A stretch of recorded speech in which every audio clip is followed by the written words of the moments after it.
What's up guys, Ryan here from MudGunner, and today I want to help you guys if you are new to suppressors. So we're specifically going to be talking about kind of what I recommend for a first-time suppressor, not necessarily the brand, but the style that I would recommend. And what I mean by that is with suppressors, you normally have a variety of different calibers you can choose from. Some of your main ones, for rifles for example, you'll have 5.56, you'll have a 30 cal suppressor, and then from there it gets even more specific like titanium, different materials, different mounting systems, direct thread, quick detach. There's a lot of options. And I think the main thing I wanted to talk about in this video is a lot of beginner suppressor owners want to suppress like an AR-15, some type of rifle, and I figured I would mainly talk about that, but I'm also going to talk about pistol cans briefly. So yeah, in case you didn't know, a suppressor is also called a can. It's just a quicker way of saying it. Suppressors are also silencers. Legally, they are classified as silencers. Nobody wants to call them a silencer though, because they're like, oh, it doesn't silence. Yes and no. So they say, oh, it suppresses, it doesn't silence. Well, I could tell you that it's more silent than unsuppressed. So I don't care what you call it. The legal definition is silencer. When we sell them at our store, we write down silencer on the form. We don't write down suppressor, but they are known as suppressors or cans. So if you want to be lingo, you can say can. But what I have here is a Surefire can. This is a 7.62 mini. So this is a 30 caliber suppressor. And I wanted to talk about my first suppressor when, I think I bought it when I was like 21. So I bought this 2018. Yeah, that was when I first bought my first suppressor. So I bought this in 2018. This is a Silencer Co. Omega 30 cal or Omega 300. And it's a great suppressor. Silencer Co. right now, like they're still a great well-known company. I don't hear anything bad about them, but I feel like they've kind of lost their spotlight. And I feel like it's more on the dead air suppressors, which I have one right here. You'll hear about the dead Air Sandman. That's probably one of the most popular cans right now. But I feel like when I first got into suppressors back around 2018, it was all about Silencer Co. So they're very comparable suppressors. These are both 30 cal. You see, they're about the same size. If I took this end cap off and put a flat end cap on there, it would be the same size. And then we throw the Surefire in the mix, it's also about the same size. Oh, I guess a little bit smaller, but yeah, they are close enough in size that it doesn't matter too much. And yeah, so I'm going to, again, just talk about this one for a sec. So the Silencer Co. Omega 300 was my very first suppressor, and at the time, I had a few different guns I could throw it on. I have 4 guns in this suppressor's life that it's been on. So my very first gun that I ever bought was this Daniel Defense here. I bought this back in 2015, and it started out life as a 16-inch Daniel Defense V5LW, which is their lightweight. V5 just meant it had a 16-inch barrel with this 12-inch, well, this one doesn't have a 12-inch, it had a 12-inch slimline quad rail. Well, when I turned 21, I SBR'd it, so now it has a 12.5-inch barrel with a 10-inch rail. And yeah, so I SBR'd it when I was 21. I bought the suppressor around that time as well. And I knew that I wanted to suppress this plus my Scar 17. So I think I bought this in 2017. It was either 2016 or 2017. So I knew the main thing in my head I wanted to suppress was the Scar 17 because I'm like, oh, this is going to be a beast of a rifle. So I bought the Silencer Co. Omega 300 in FDE because that was the main goal that I wanted it on, but I also wanted to be able to put it on my AR-15 and 5.56. So I bought this. What's nice about a lot of suppressors is they come with muzzle devices. So this came with a 30 cal muzzle brake, which is currently on the Scar right here. So I got my sling on there. So it came with a 30 cal muzzle brake, and then I had to buy the 5.56 muzzle devices for it. And I bought 3. So I had another Daniel Defense V9, which is another 16-inch rifle with a muzzle brake on there. Well, I put a Silencer Co. muzzle brake on there, and I ran this on that for a bit. It was a very nice setup.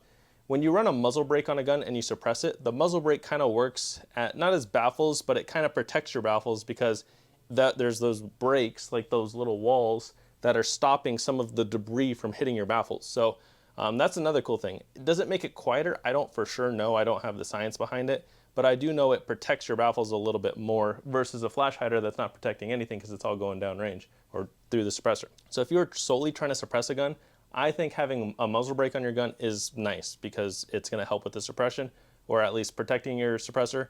And then it is a little bit more obnoxious to people on the side of you at the range. But honestly, the people that are complaining about it, yeah, I think they're called FUDs. I don't know. I've been complained at the range from shooting my Scar 17 because it's got a muzzle brake. But for most 5.56s, I do run flash hiders because I don't run them all suppressed. So I do like flash hiders for shooting unsuppressed with my 5.56. But the 308, I don't mind it. But yeah, came with that 30 cal muzzle brake. I bought this 5.56 flash hider. And the nice thing about muzzle brakes for most companies is they're relatively affordable. You're talking 80 to 100 bucks. Not the case with Surefire. Surefire is like, well, you're buying a suppressor, but we're not going to give you the muzzle device for that suppressor, and on top of that, it's about 170 bucks. So yeah, that's Surefire for you, but they're great. Silencer Co. gives you the 30 cal one, and the 5.56 one is about 80 bucks. And what's nice with this, oh, it's got my girlfriend's hair on there. Yeah. At least I hope it's hers. This just screws right on here, and then it locks, and now I have a suppressed AR.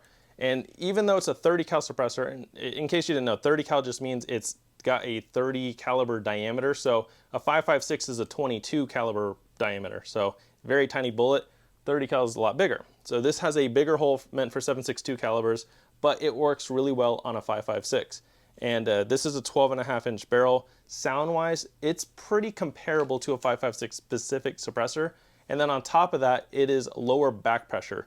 And back pressure is kind of a weird thing with suppressors. Most people don't think about it. If you're new to it, you probably won't understand it completely yet. But basically, when you shoot, your gun is gas operated. So on this gun, it's got a gas tube. The gas blows down the gas tube to cycle your action. Well, when you're adding a suppressor on that, it's adding back pressure. So it's sending either more gas or the gas faster down the system, making your gun cycle a little bit harder. And then when you have a tight tolerance like a 5.56 or 22 caliber diameter or hole for your bullet to travel out of, it is tightening up those gases and making it a little bit more back pressure. And you'll notice it on some guns, other guns you won't notice it. I don't think I would notice it on here. But on like a piston system like my Scar, you notice it. It's a sharper recoil impulse because it's making the gun cycle faster. But when you put a 30 caliber suppressor on a 5.56, there's a little bit more leeway for the gases to travel, so it's not as higher pressured. So the gas is basically escaping out a little bit more. And I'm probably butchering describing this, but basically the bigger hole makes it like less pressure, where a smaller hole is going to make it more pressure. So being a 30 cal suppressor on a 5.56, it's pretty soft shooting. Is it the quietest? Maybe not the quietest, but it's so comparable. I'm going to show you a quick clip of me shooting this 12.5-inch 5.56 next to my other 12.5-inch 5.56. The difference is that one has a 5.56 suppressor, where this one has a 30 cal. In the video, this one is closer to the camera. I think it's on the left, but they're both 12.5-inch 5.56s.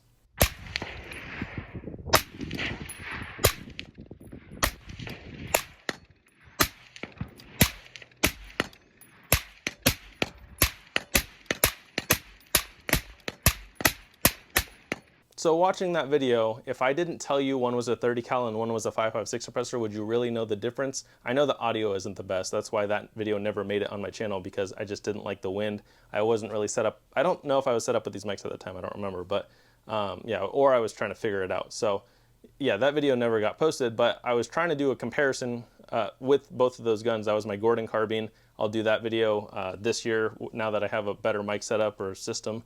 So I will get that video up, but yeah, those were both 12.5-inch 5.56 guns, one with my 30 cal suppressor and one with a 5.56. And I would say sound-wise, they are very close, but overall feel, this one feels softer to shoot, and I think it's a little bit more comfortable. So I really like the 30 cal on the 5.56. And then again, since this was my first suppressor, I also really wanted to be able to run it on my Scar 17. So this is my Scar 17 here, and it operates the same way. And is it the most quiet setup? No. Is it less quiet than shooting unsuppressed? Absolutely. I'll show you another quick clip right here from last month at IDARM, which was a rifle match I did. I rocked my Scar 17 suppressed, and you'll notice in the video, it's pretty manageable. Like, I could run it without hearing protection if I wanted to. I had earplugs in because other people are shooting too, and it's pretty loud when they don't run suppressed. But this gun was noticeably quieter, and then recoil impulse on the Scar 17, it's not bad as long as I have it in the lower gas setting, because this is adjustable. But my end goal for this will be a flow-through cannon. I'll talk about that after you guys see this clip. Stand by.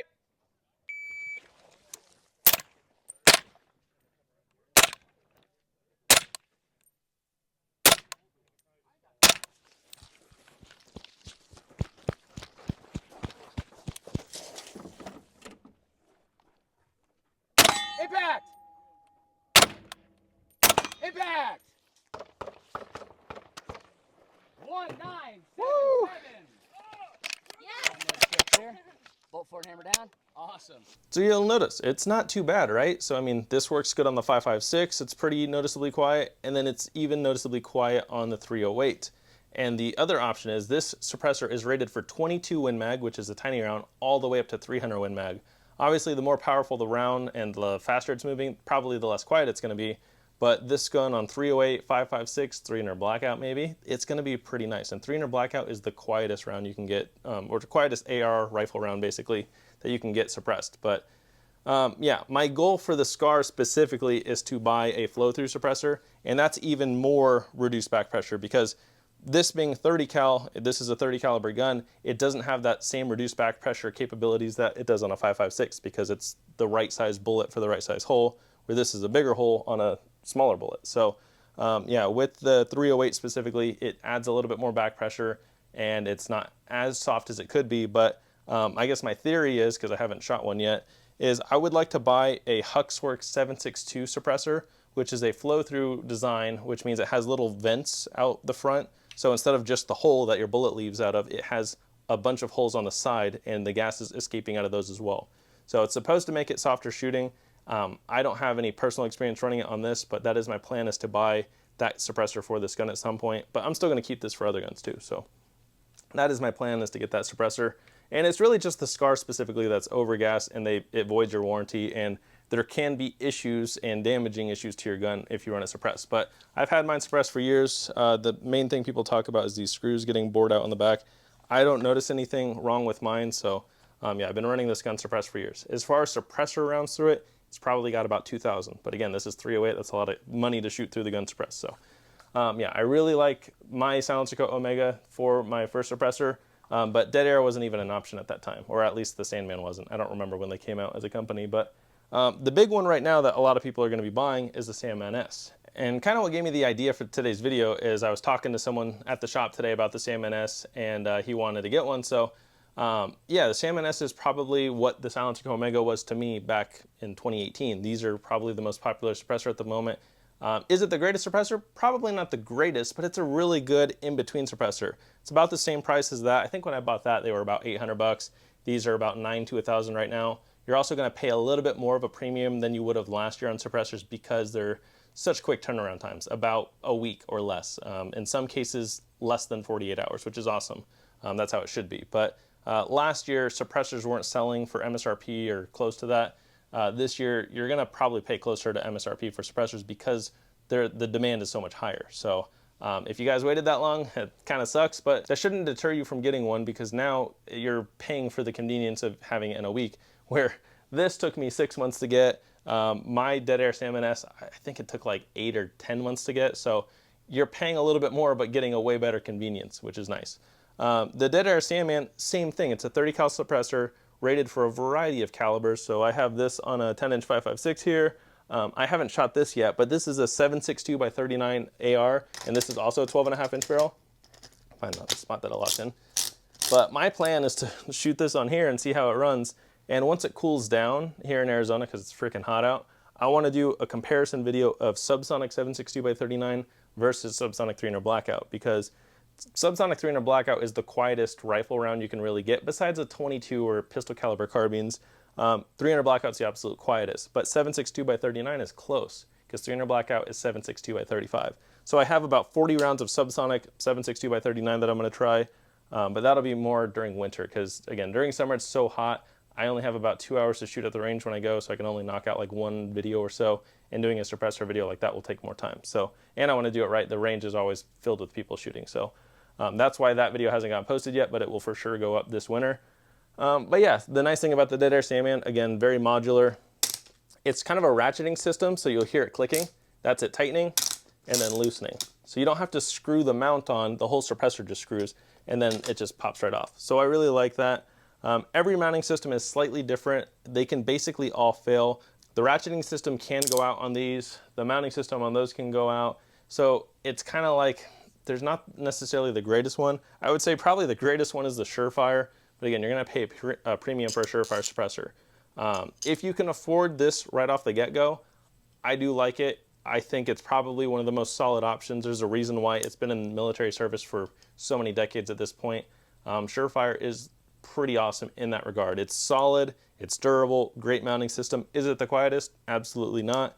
But it depends on what you want, right? Like for quiet suppressors, I like my Q suppressors. they're one of the quietest, but they're not the most durable. For durability, I like my Surefires because it's the most solid out of all of these. Like feel-wise, they feel good.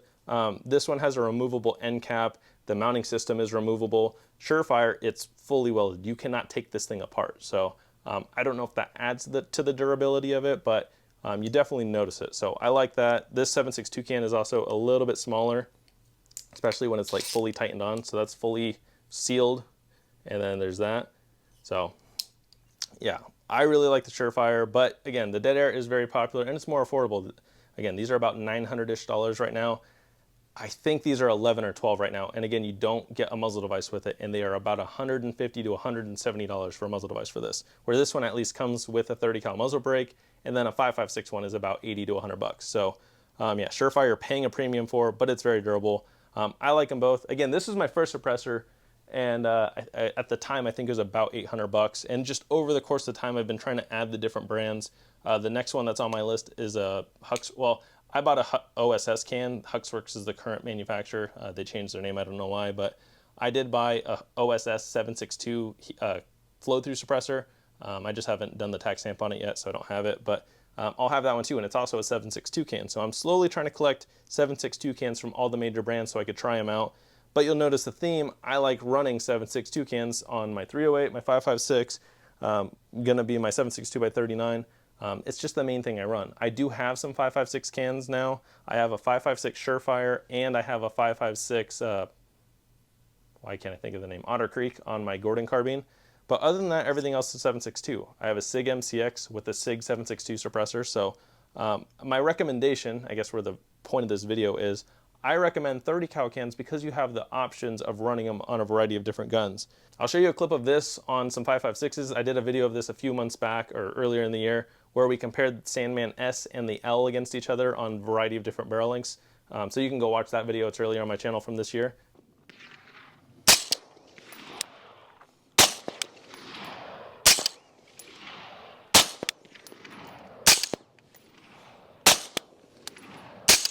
So you'll notice it's pretty quiet. That was comparing the S to the L. Very quiet, not too noticeably different. What you'll notice though is the gun difference. I'm going to show you the other portion of the clip where I'm shooting the black AR instead of this Daniel Defense there.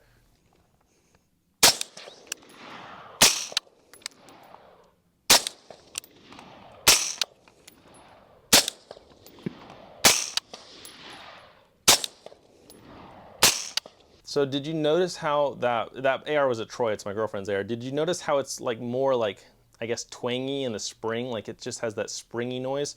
That's just a factory 10-inch Troy pistol. Another thing when you're suppressing is you might have to tune the gun a little bit depending on what it is. I'd say Daniel Defenses out of the box, they sound pretty good with the suppressor on them.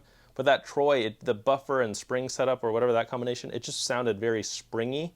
And I'm not a fan of that. One spring system or buffer system that I really like is the Geisley. So I run Geisley H2s in a lot of stuff, or the Super 42. So that's where you get a Geisley buffer and the Geisley braided buffer spring. That one is pretty quiet in a way. Shooting it on like my Mark 18.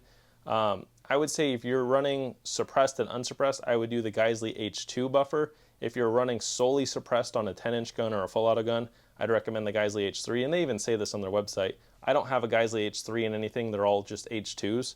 But the H2 is very nice, and I don't notice a very springy noise. But if you have a higher end AR like a Daniel Defense or something like that, they may not be like springy when you shoot them suppressed. So just try your gun out. If it sounds obnoxious, you can kind of tweak it a little bit just with the buffer setup. Other than that, I mean, I run Radiant SD charging handles that are supposed to reduce the gas escaping.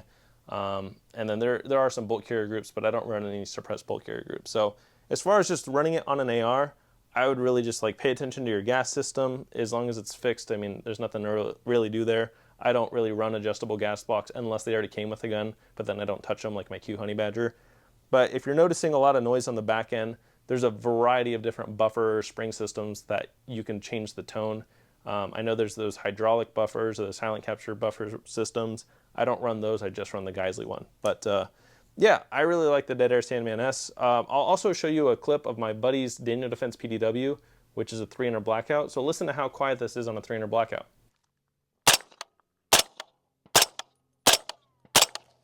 So yeah, pretty noticeably quiet, and I have a feeling my Omega or the Surefire would be that quiet. This has been sitting here the whole time, sorry if it looked weird.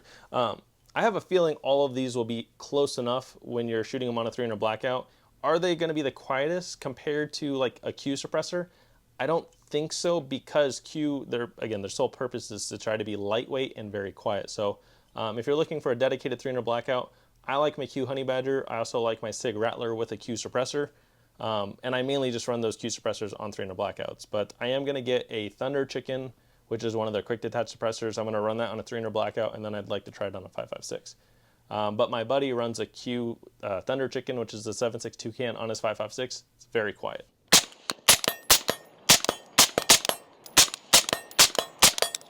So yeah, again, just kind of where I was going with this is I recommend a 7.62 can for maybe your first suppressor, rifle-wise specifically, because you have a lot of options. And as far as color goes, I mean, a tan suppressor does look good on an all-black gun.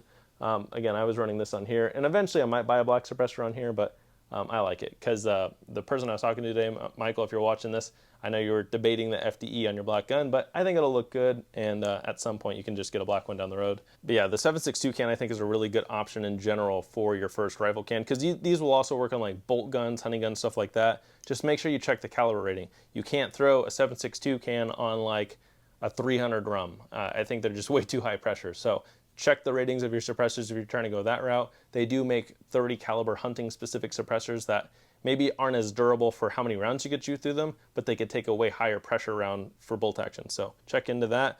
Most of what I buy is just for semi-auto guns. And then we'll quickly talk about pistol suppressors.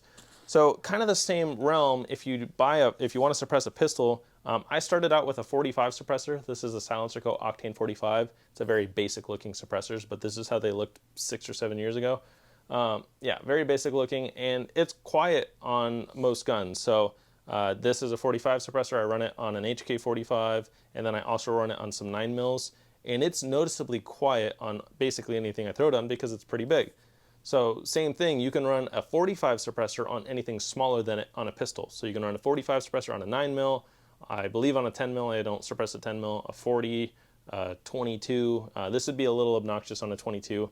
If you're going to suppress 22, I would recommend at least doing a 9. So yeah, if you're trying to suppress a variety of pistol calibers, I recommend 45. If you are only going to suppress 9mm and 22, I just buy a 9mm can, because the 9mm suppressor will screw onto both, no issues. Like, it's the same thread pitch, where a 45 can is a different thread pitch than a 9mm. But all these are pretty interchangeable, so you just unscrew the back here. And then there's a piston in there, which is the piece that threads onto your gun. And with your 45 can or whatever can you buy, you just replace the piston, which is the silver part. And mine's kind of stuck in there because it's all dirty. But yeah, so you just buy different pistons, and they range about $80-ish, 80 to 100, depending on the brand. They can be more expensive. And let's say I need to put this on my 9mm, I just put my 9mm piston in there, and it's ready to go. So, and then it's a little bit different if you're suppressing a sub gun. I've done a video on that talking about the pistol mounting system. So if you have questions on that, check my channel for that. Oh, I'll also just make a playlist of all my suppressor videos, so you can go check out the playlist and find that much easier. But yeah, I like 45 cans, and now I've added a couple. So in case you were wondering what this pouch was for, this came into our store used, and I actually like it for my 45 suppressors. So yeah, I have a few 45 cans now. So I have my Silencer Co. Octane 45, I have a Dead Air Ghost 45, and then I have a SIG SRD 45. So these ones are kind of dedicated. This one I dedicate to my Chris Vector, which is nice, but I can also run this on the 9mm.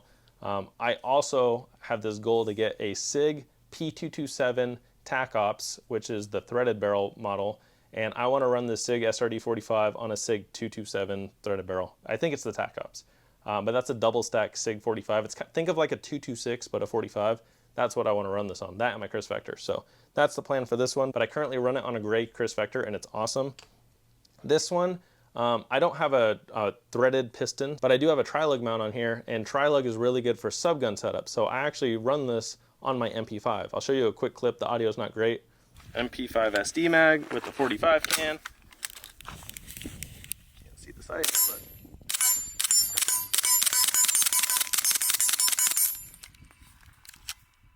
nice. But you'll notice that was a 9mm MP5 with a 45 suppressor on there. It doesn't have a 9mm end cap, and it's still noticeably quiet with subsonic ammo. So yeah, if you're trying to be quiet, main thing is going to be ammo. You could buy subsonic 9mm. All 45 is subsonic, but there is suppressor specific 45 as well. And subsonic just means it's moving slower, but when you suppress subsonic ammo, it's noticeably quieter. That's why 300 blackouts do really well with like a 30 caliber can, but if you run supersonic, it's going to sound similar to a standard AR-15. But yeah, I mean, that's kind of all I wanted to talk about today. Sorry if it comes off as like a blob of information, just word vomit, but there's a lot of talk about suppressors and it's hard to squeeze it in one video. That's why I've done a few videos. So I have talked about suppressor mounting specifically. I've talked about like how the pistons work in the pistol suppressors. But yeah, other than that, rifle wise, if you buy a quick detach rifle suppressor, all you need is the muzzle brake and it just pops on. So yeah, and every company has their own. So I cannot run a Surefire muzzle brake with a dead air suppressor. There are some that are interchangeable, like Sons of Liberty makes the Nox for dead air suppressors, and most of Sons of Liberty's rifles come with the Nox, so you can suppress the Sons of Liberty with the dead air right off the bat, which is nice.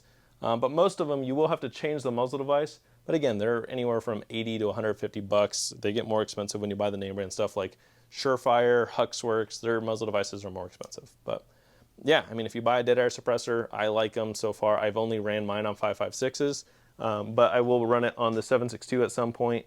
And then I've shot my buddy's Daniel Defense 300 Blackout with the Sandman S, and it's very quiet. So yeah, thank you guys for watching. I hope you enjoyed. Go check out my suppressor playlist that I'm going to make right after recording this video. So yeah, thank you guys for watching, and stay tuned for my next video.